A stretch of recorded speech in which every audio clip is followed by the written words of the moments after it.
tahasang sinabi naman ni Antonio Seri, Antipolo Seri, 2nd District Representative Romeo Acop kay Senator Ronald Bato de la Rosa na itigil na umano ang pagtatago sa palda ni Vice President Sara Duterte at harapin ang mga akusasyon laban sa kanya bilang pinuno noon ng pambansang pulisya kaugnay sa madugong war on drugs ng Administrasyong Duterte. Ayon kay Acop, ang walang basehan na aligasyon ni De La Rosa na umano'y ang testimonya ni dating Iloilo City Mayor Jed Patrick Mabilog na House Quad Committee ay bahagi ng demolition job kung saan target si Vice President at ang kanyang mga kalyado para sa 2025 elections. Anya walang demolition job bagkos mga lehitimong tanong ang kanilang itinatanong na kailangan na maging malinaw ang sagot.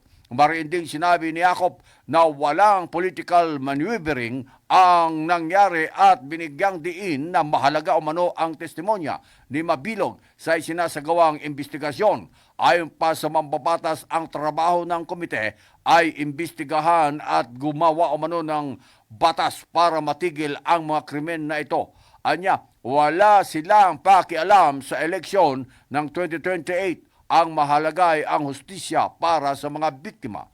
Magugitang humarap si Mabilog sa Quad Committee at sinabing pinupuwersa siyang magsabi ng maling akusasyon laban kina dating Senators Franklin Drilon at Mar Rojas na umano'y mga drug lords noong kasagsagan ng kontrobersyal na anti-drug campaign ng Duterte administration. Mariing sinabi ni De La Rosa na ang investigasyon ng Kamara ay may tuturing na fishing expedition.